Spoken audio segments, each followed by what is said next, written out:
Hey guys, my name is JC and today we're going to be playing Jinnie Fay Jetmir II. This is a deck that looks to use and abuse tokens to go wide and eventually outvalue its opponents to take the win. If this looks like the deck for you, make sure to swing by the channel where we do have a deck tech discussing all of the included cards as well as the overall strategy. Let's find out just how much Jinnie Fay can abuse tokens.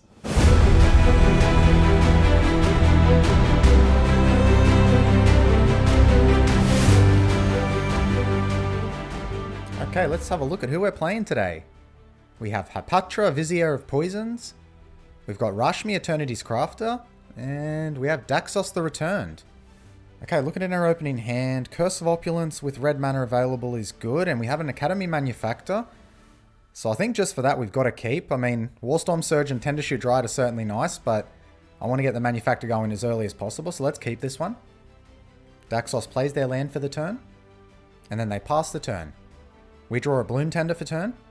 So let's play our land, and then we'll pass the turn. Hapatra plays a land for turn, and they cast a Zephyr Boots. A quick creature has flying. Whenever a quick creature deals combat damage to a player, draw a card, then discard a card. And that's their turn done. Rashmi plays a land for turn, and then they cast Ponder. Look at the top 3 cards of their library, then put them back in any order. You may shuffle and draw a card. And that's it for them. Daxos plays a land, and now they cast Swiftfoot Boots. And they end the turn there. We draw a Pest Infestation. So let's play our Brushland. And then we'll cast our Bloom Tender. Then we'll end it there. Hapatra plays a land. And now they cast an Arcane Signet. Then they pass the turn. Rashmi plays a land. But then just passes the turn. Daxos plays a land. And then they cast their commander, Daxos the Returned. Whenever you cast an enchantment spell, you get an experience counter. You can pay 3, create a white and black spirit enchantment creature token. It has this creature's power and toughness are equal to the number of experience counters you have. And so they pass the turn, we draw to a mountain. So let's play our mountain for turn. Then we'll cast our commander. And now that our Bloom Tender can tap for 3 mana thanks to our commander, we'll get down our Academy Manufactor. And we'll leave it there. Hapatra starts by casting a Golgari Signet. And now they cast their commander, Hapatra, Vizier of Poisons. Whenever Hapatra deals combat damage to a player, you can put a neg1 counter on target creature. Whenever you put 1 or more neg1 counters on a creature, create a 1/1 green snake creature token with Death Touch. And that's it for them. Rashmi plays a land, and now they cast a Chrome Mox, so they will have to imprint a card underneath it. They imprint a Blue Sun Zenith, and now they cast Opt, scry 1 and draw a card. But it looks like that's it for them. Daxos plays a land for turn. And then they cast a Curse of Exhaustion targeting the Rashmi player, which does trigger their Daxos. Enchanted player can't cast more than 1 spell each turn. Well, that will slow the Rashmi player down, even if they are the control variant of that deck. And then they leave the turn there. We draw a land for turn. So I think what we'll do this turn is we're going to try to get down our Curse of Opulence and our Tendershoot Dryad. We'll start by playing our land for turn though. And then just in case the Rashmi player has Counterspell Magic up, I'll try to resolve the Curse of Opulence first, and then I'll cast the Tendershoot Dryad afterwards. So let's start with the Curse. That goes through. Now we'll try for our Tendershoot Dryad. Then we're going to move to combat. I'll swing in at Rashmi with our commander. I am going to make a gold here. Then we'll get down our Tendershoot Dryad. And that also resolves. We'll crack our fetch land now. We'll put into play our Jetmir's Garden. And then we'll pass the turn there. Our Tendershoot Dryad triggers on their upkeep. We're going to elect to make our 3/1 dogs, because in case we lose the Tendershoot Dryad, we don't want them to become 1/1s. Hapatra moves straight to combat, and they swing in at the Rashmi player. That is going to trigger our Curse of Opulence. I'm going to elect to make a gold, just so we can store up some mana in case a board wipe happens. Damage goes through, and that triggers Hapatra. They decide to put a neg1 counter on our Bloom Tender, and that makes them a snake token. Then in their second main phase, they cast Strixhaven Stadium. Tap and add colorless, put a point counter on it. Whenever a creature deals combat damage to you, remove a point counter from it. Whenever a creature you control deals combat damage to an opponent, put a point counter on it. Then if it has 10 or more point counters on it, remove them all and that player loses the game. And that's it for the Hapatra player. Tendershoot triggers on the Rashmi player's turn. We'll make another 3/1 dog. Now they cast Seedborn Muse. Untap all permanents you control during each other player's untap step. And that is it for them. Dryad triggers once again. We'll make another dog. Daxos plays a land for turn. And now they cast a Curse of Death's Hold targeting us. Enchant player, creatures enchanted player controls gets -1, -1. Well, that's certainly not something we wanted to see. Daxos does trigger on that, so they get another experience counter. So unfortunately, we lose all our dogs here. So it looks like we're resorting to making cats now.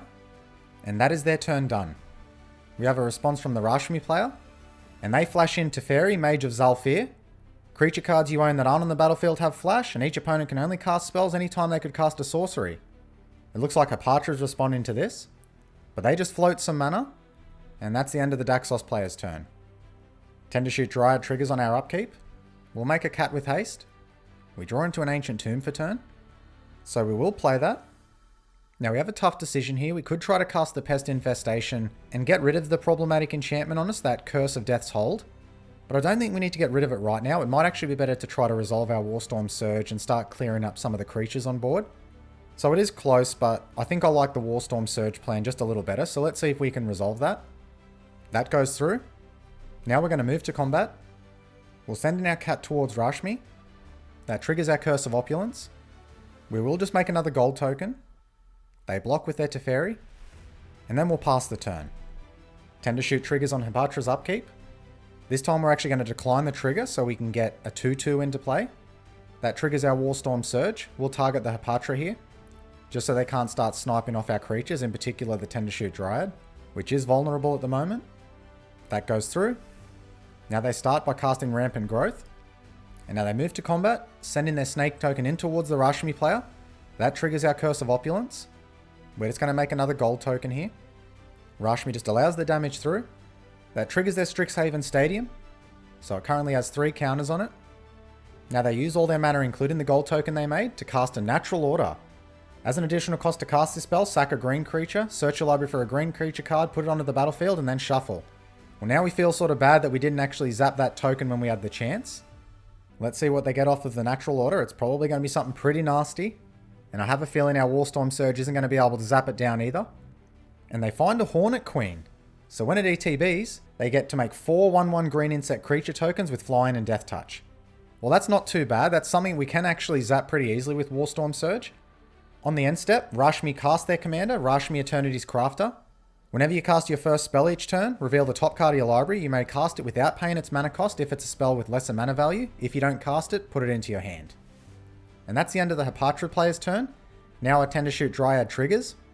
We'll make another Saproling here. Then we're going to target Daxos. That takes their commander out. Rashmi plays a land for turn. And now they cast a Dig Through Time, which triggers their commander. They revealed an island, so they don't get to cast that. That just goes straight to their hand. But they are going to dig pretty deep here. Look at the top 7 cards of your library, put 2 of them into your hand and the rest on the bottom of your library in any order. They move to combat, send in their Seedborn Muse and their Teferi in at the Daxos player, and their Rashmi as well, which they can do because Seedborn Muse is just going to untap them when it goes to their upkeep. And that's the end of their turn. Tendershoot triggers on Daxos' upkeep. We'll make another Saproling. Warstorm Surge will trigger. We'll just hit the Hornet Queen. That goes down. They start by casting an Arcane Signet, and then they cast a Grave Pact. Whenever a creature you control dies, each other player sacks a creature. Well, if the Rashmi player has interaction, they're going to want to use it here, because that's going to affect them a lot more than it's going to affect us. And even the Hapatra player. We can both put down bodies, and it looks like they are reacting. They cast a Force of Will, which does trigger their Rashmi. Let's see what they get off of that. And they reveal an Ancient Tomb, so no free spells again. And they have hard cast the Force of Will. That counters that spell, so that's at least one less piece of interaction in their hand. Because we're really relying on getting off our Pest Infestation the next turn. Daxos plays a Vesuva, and it comes into play as a copy of Khan's Bastion. And that's it for their turn. Tendershoot triggers on our upkeep. We're going to make a Saproling. We're going to target Seedborn Muse. And we draw a Professional Facebreaker. That's actually quite a good card. So we'll play our land for turn. We'll get down our Professional Facebreaker. That goes through. We have 1 damage, which we'll put on one of the insects. Now we're going to move to combat. We'll send a few of our Saprolings at the Daxos player. That triggers our Curse of Opulence. We'll make another gold token. Damage goes through. That triggers our Professional Facebreaker. We make a dog that dies immediately, but it does allow us to put damage through, so we'll take out the Seedborn Muse. That goes down. Now in our second main phase, let's see if we can resolve this Pest Infestation. So we'll definitely target the curse that's hitting us. We'll hit the Strixhaven Stadium. We'll hit the Zephyr Boots. And we'll hit the Chrome Mox. Fortunately, that does go through. So let's make a bunch of dogs now. That also gives us a bunch of Warstorm Surge triggers. So let's put 2 on Rashmi, 2 on Teferi. Then we'll put a couple on the Hapatra's player's face. And then 1 on the Rashmi player's face. And that is going to be our turn done. And what a turn that was. If we can keep our board state the way it is without a board wipe, I think our opponents are going to be in pretty big trouble here. Our Tend to Shoot Dryad triggers. We'll make a dog. That triggers Warstorm Surge. We'll put it towards the Hapatra player's face. And they pay 3 mana for an Eternal Witness. Let's see what they target here. It could be their Natural Order. No, they're actually going for their Rampant Growth. I wonder if that was a little bit of a misclick. Maybe not. Maybe they just need the ramp. Well, they cast it pretty quickly, so maybe they did intend to get that one. They might have some cards in their hand that they want to be able to cast soon. And that's their turn done. Tend to Shoot triggers on Rashmi's upkeep. We'll make a dog. We'll hit Rashmi in the face. Rashmi starts by casting Teferi, Master of Time. You can activate it during any player's turn anytime you could cast an instant. +1, which they do. Draw a card and discard a card. Neg 3, target creature you don't control phases out. And Neg 10, you take 2 extra turns after this one. And that's the end of their turn. Tend to Shoot triggers on Daxos's upkeep. We'll make a dog here. And then we'll target Teferi. Now if they do use Teferi's negative ability, it'll just die straight out here. But I think the Rashmi player knows that Teferi isn't going to be too long for this world. They do actually have a response. They cast Reality Shift targeting our Tend to Shoot Dryad. We can't do anything about that. That goes through. Now it does manifest a card. And unfortunately it was our Anointed Procession. We'll use that Warstorm Surge trigger to hit Teferi again though, so we'll definitely know it's going down either way. And that actually causes the Rashmi player to scoop. So now there's just 3 of us left. Daxos plays a land for turn. Looks like Daxos is tapping out for a big spell here. Let's see what it is. No, they just start by recasting their commander. And then they move to equip their Swiftfoot Boots onto their commander. Then they cast an Intangible Virtue, which triggers their commander. Creature tokens you control get +1/+1 and have Vigilance. And that's it for their turn. We draw a land for turn. Well, let's see if we can draw something better than that. We'll use our Ancient Tomb to crack our Clue token. And that's a Krenko Tin Street Kingpin. Let's play our land for turn. Now we're going to move to combat. What we'll do is we'll send some dogs over towards the Hapatra player as well as the Saproling tokens. And then we'll also send a decent chunk over at the Daxos player. We'll also send Professional Facebreaker at Daxos as well because it does have Menace. And we can't leave our Manifest token behind. We'll send that towards the Hapatra player as well. They just throw some of their insects in front of the dog tokens. And the Eternal Witness in front of one of the Saproling tokens. Daxos just lets the damage through. That puts Daxos down to 8 and Hapatra down to 23. That triggers our Professional Facebreaker. We'll make some dog tokens. That creates 3 Warstorm Surge triggers, which we'll put all towards Hapatra's face. That takes them down to 5. Then in our post-combat main phase, I'm going to hold on to Krenko just if by chance we lose our entire board state. I'm just going to use Professional Facebreaker here to sack our treasure token and see what we get off the ability. And we just get a land, unfortunately. So I think that's going to have to be our turn done. Hapatra plays a land for turn. And they scoop it up there. So we move straight to the Daxos player's turn. And they cast a Borrowed Time. When it ETBs, exile target non-land permanent opponent controls until Borrowed Time leaves the battlefield. That triggers their commander. Let's see what they target here. And they target our Warstorm Surge. Well, that is sad to see go, but if we can maintain our board state, then we don't really need it anymore. Now they activate their commander's ability to make a white and black Spirit Enchantment creature token. And it is a 5/5 with Vigilance. And that is the end of their turn. We draw a Llanowar Elves for turn. Well, I think there's nothing for it. Let's just move straight to combat. We'll just send in all our dog tokens. And that is enough to finish up the game. Well, let's go to the review and discuss what happened.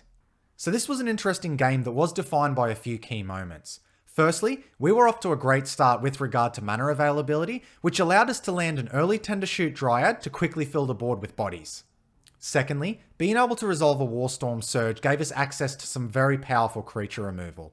While our opponents did set up strong board states, they were also reliant on creatures to be able to advance their game plans. So once our Warstorm Surge did resolve, we were able to quickly keep our opponents in check.